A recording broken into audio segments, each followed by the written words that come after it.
Sea lions. They bark, they play, they're one part dog and one part wiggling water snake toy. These things are a mystery to me. So I got in touch with the Pacific Marine Mammal Center, a hospital that is primarily focused on STEM education, ocean conservation efforts, and rehabilitation of marine life. I first found Pacific Marine Mammal Center on Instagram, where I saw their videos documenting the sea lion release program that they do. After rehabbing a sea lion, they bring it to the beach, open their kennels, and they take off right back into the ocean. I was fascinated by this, so I reached out and they invited me down to their facility to document this process firsthand. We're here at the Pacific Marine Mammal Center. There's seals, sea lion, I already don't know. These are the things that I'm here to find out. What's the deal with seals? The worst Seinfeld bit ever. What's the deal with seals? We're figuring out the deal with the seals today. Today we're going to their field animal hospital, be interacting with live animals, mammals. Yes, mammals. Mammals are here. Good. Okay, I'm in the right spot. Let's go on inside and check it out. Upon arrival, I met with Dr. Alyssa Deming. I got there right around lunchtime. So we proceeded to go see what was on the menu today. My name is Dr. Alyssa Deming, and I'm Vice President of Conservation Medicine and Science at the Pacific Marine Mammal Center in Laguna Beach. And I'm also a veterinarian and a researcher that gets to help take care of our patients here, as well as try and figure out as much about them as we can while they're in the hospital. So is it feeding time? It is feeding time. We're gonna start with the group that is most closely ready for release. So you should notice that these are the chunkiest ones in-house right now that look the healthiest and the happiest. So they got the spa treatment. Exactly. Okay, nice. One's got like shields. We're going in a PvP zone. All right. Let's go.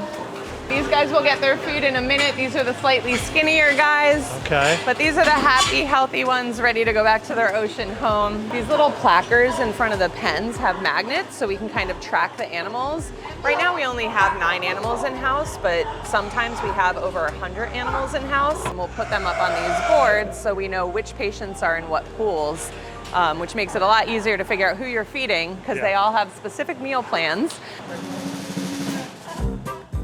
The 4 sea lions here are approaching the end of their treatment and gearing up to be released back into the ocean.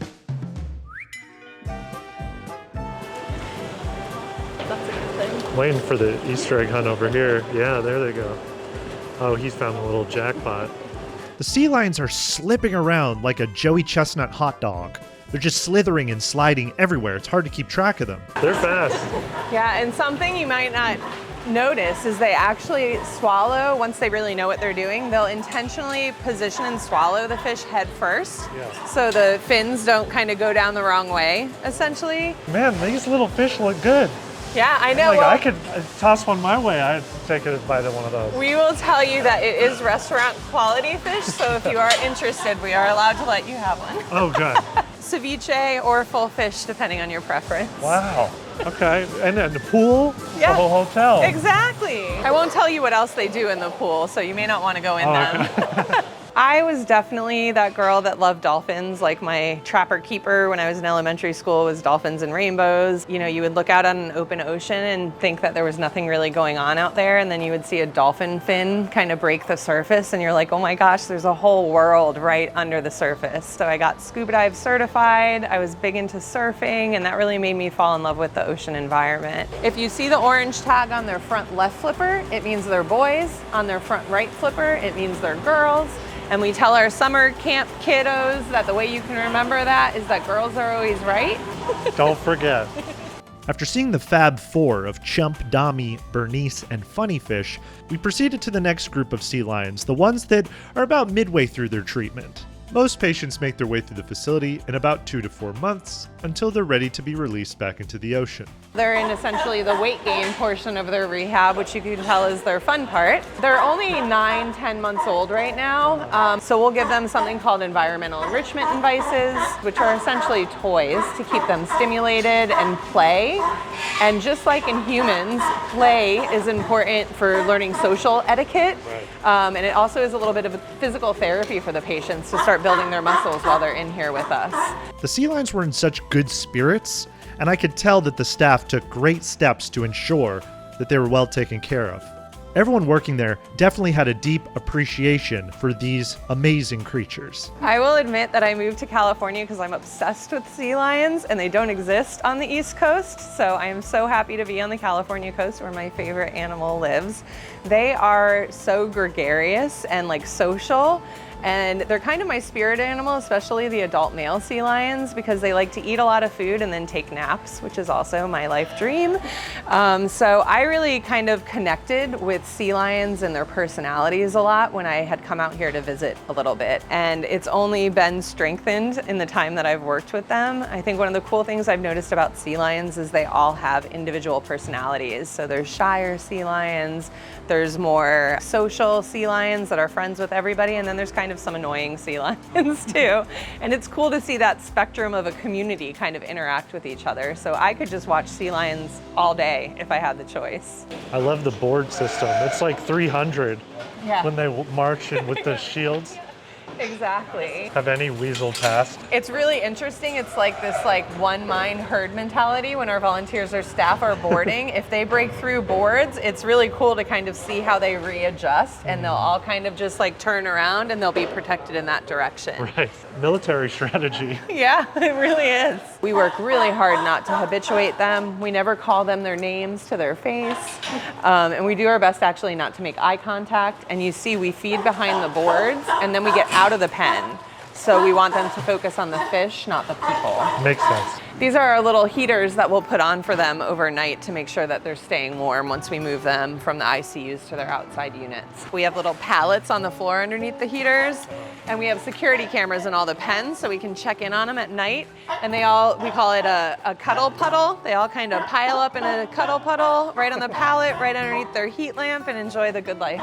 The center doesn't just rehabilitate individual animals, they also do a lot of research, which is used to improve disease treatments, monitor populations, investigate migration patterns, and much, much more. As I was in college, I started recognizing the impacts people were having on that environment. I would see entanglements, we would see a lot of sea turtles with tumors on them, and so that kind of made me start asking questions of ways we could be better stewards for the ocean and make the environment a healthier place for those animals. And that's really driven me through my whole career, and is my primary goal is not just to make our patients healthy, those individual animals, but make the earth healthier in general. Initially, I was coming by for just a tour, but suddenly, an emergency came up. Last night we had a little sea lion pup that was rescued off of the beach, and when we brought it into the hospital and we took some x-rays of it, we found that there was a hook inside the abdomen of that stomach. So we have to act fast and try and get in there and remove that hook. So today we're going to be putting that animal under anesthesia. We're going to be passing a camera down into its stomach, and we're going to hopefully find that hook and be able to pull it out for him. I have no medical knowledge, and I'll give moral support. That's all I really can do, so hopefully that helps. Yeah, and that's really all we want, because these hooks can be tricky, so any luck that you could bring us in this procedure would be really awesome. Don't worry, we'll bump you out of the way if we need to get somewhere. Yeah, feel free to fire off an elbow, it's okay. We made our way into the operating area. This area housed the sea lion pups. They were in the first stages of recovery. Immediately I realized how smart sea lions were, especially because this sea lion, Tidwell, seems to have figured out how to open doors. That's the noise I make when I'm having an upset stomach or something too, so I get it. Nice to meet you guys. Thank you for coming. Thanks for having us. Yeah, we have an exciting procedure, a kind of unexpected one. I've heard. Suddenly I was thrown in the deep end of the sea lion pool, heading into a live sea lion surgery rescue. After a quick introduction, Dr. Deming assembled the team to go over their goals today. Hollander, who came in yesterday, California sea lion pup, that on our screening intake radiographs, we identified that he had a hook somewhere in him. The sea lion in question is named Hollander, and yes, they were named after the character from Heated Rivalry. There's a huge spectrum when they ingest hooks of levels of concern, from no big deal, it gets caught up in their gastric folds and doesn't cause any issues, if there's monofilament, especially like fishing line, it can embed into the pyloric sphincter, which is the outflow of the stomach into the intestines. So this is a very high risk anesthesia for a pup that just came in less than 24 hours ago. And I have like less than 20% hope we'll see the hook, and less than 10% hope, even if we see it, that we can get it out today. And of course, there's always the risk once we grab the hook and start pulling it out, could result in a perforation. If that happens, it's kind of life-threatening and like definitely an emergency. We'll pay attention to his vitals, we'll see how it's going. And then when we're pulling the hook out, that is also a moment of like everyone has to hold their breath and cross their fingers. Apologies in advance if you hear adult language, please edit it out if it happens. But scoping can be challenging for sure. So this is our endoscope. And that's essentially a fancy word for a camera. So this is the very end of the endoscope, and there's a really bright light there and a camera there. And then we can pass things like this down into the port of the endoscope, and it will come right out next to the light. And then this is our little controller, so we can open and close these alligator forceps and grab onto things like hooks. You can turn it one direction, you can turn it another direction, and then you can move it up and down. Wow. I wanted to sound knowledgeable and impress the doctor, so I threw out the only term from the meeting that I actually remembered. Always the pyloric sphincter. It is, though. They started to prep the area. I was feeling like an honorary surgeon. The heart monitor is actually kind of catchy. Like, can someone sample this? There's a little rhythm to it. I've done a lot of work today. There, and she did take a breath. Not a great one, though. Oh, her intestines look not happy. She's still not breathing great? No. Okay. Gotta breathe, kiddo. Breath. This was like a 4D version of The Pit, but way more stressful and ocean themed. Maybe we could call it The Trench. On 3, 1, 2, 3. Near that way. It was amazing to witness this group jump into action and do everything in their power to help this poor sea lion. I felt pretty confident that Hollander was going to be well taken care of. X-ray. Infile 32. Okay, can I get a little lube from the anesthesia kit? Left it at home. After a few stressful minutes, we finally saw the hook on the X-ray. I was contributing by mostly standing around, but at this point I was really feeling like I was an actual surgeon. Just like when Drake joined the Toronto Raptors. After a few more minutes, something amazing happened. Advance slightly. I think that's the monofilament. All right, I'm gonna insufflate her. Keep an eye on her heart rate, please. Slowly close, slowly close, you got it. Okay, we're gonna just slowly start trying to pull out the scope. Yay! That's a hook. Good job. Great job. Okay. All right. Good job. Nice driving. Even with a predicted less than 10% chance, they got the hook. 1, 2, 3. They brought Hollander back to their area, gave them a special shave for identification purposes, and slowly began to wake them back up. Once she starts to become lighter and she's breathing on her own a little bit better, she'll remove the endotracheal tube. And then shortly thereafter, she should pop right back up. Good morning.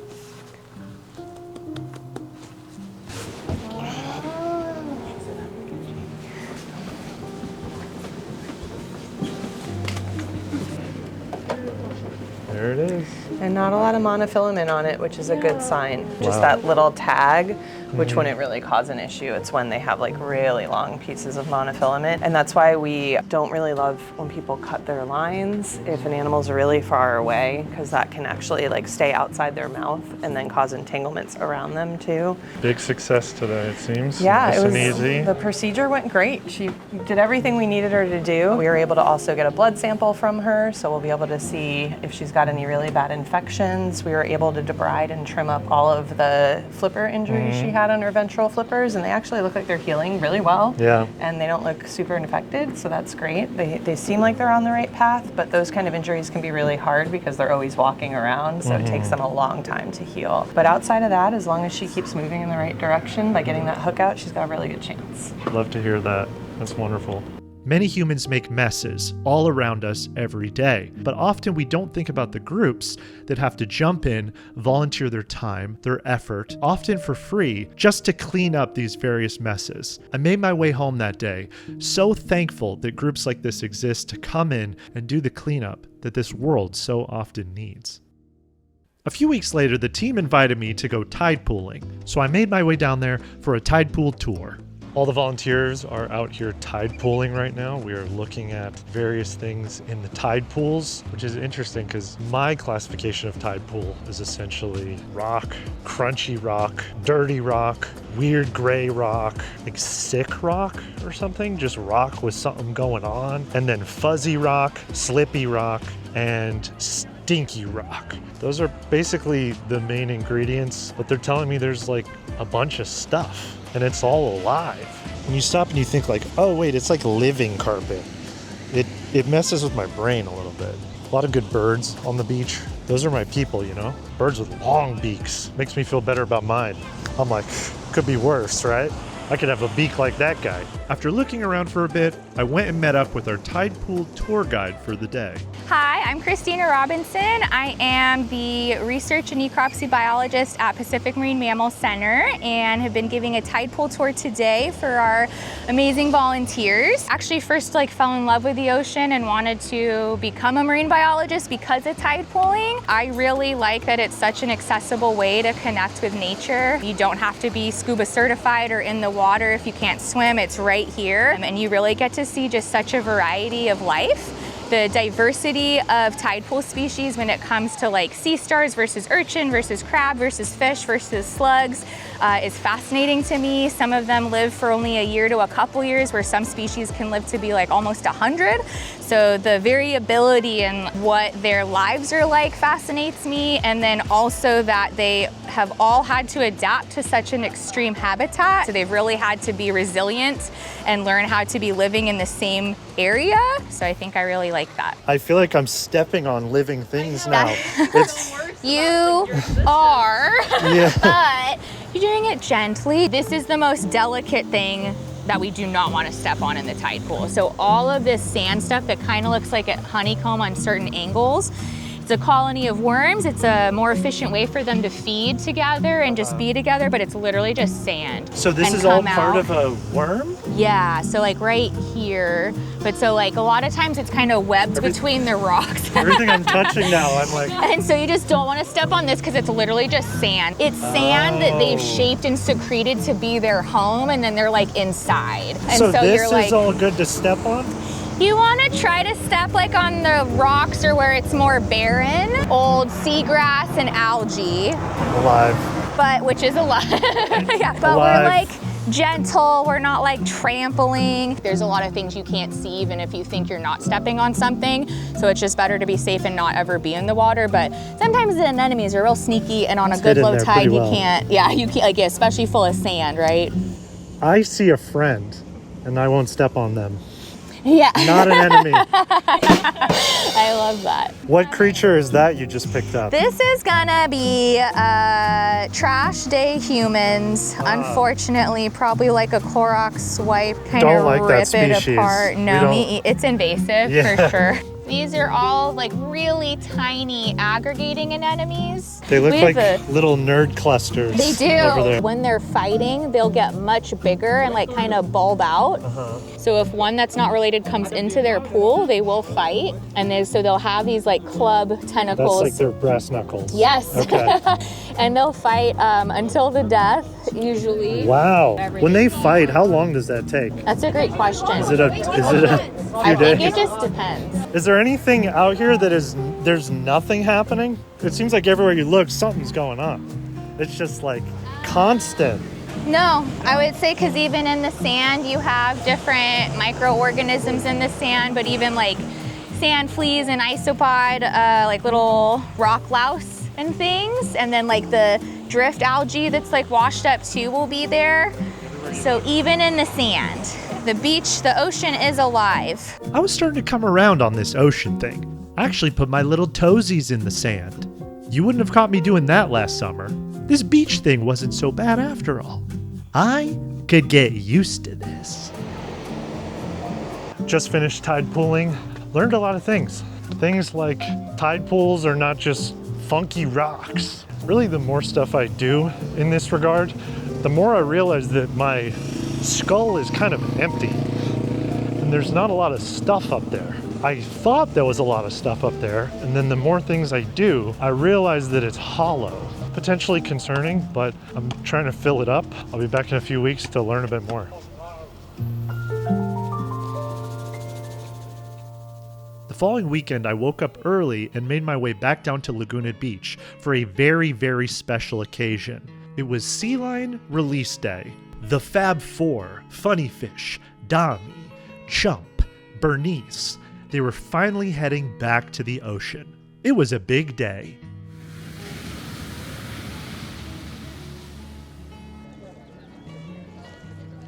Out here at the beach, it is Sea Lion Release Day. They're currently shuttling over 4 sea lions right now. A crowd is formed to see the big release. So when they get here, they're going to corral the sea lions, bring out those big wooden shields we saw at the facility, and direct them off to the ocean.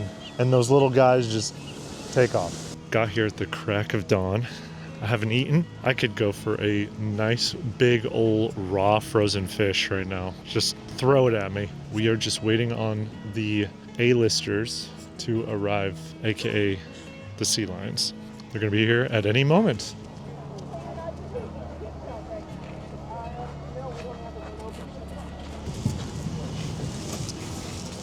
I know, big moment.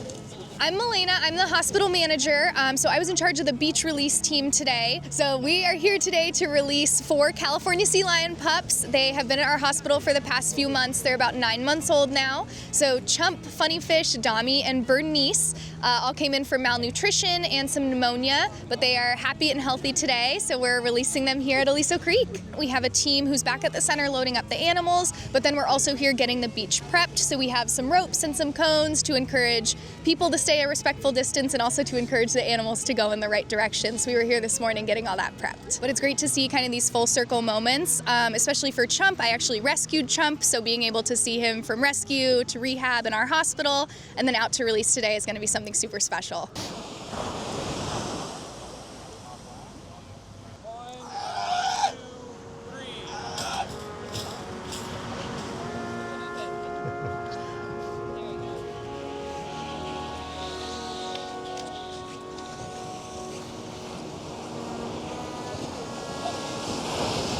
Hey, they're off to the races. There they go.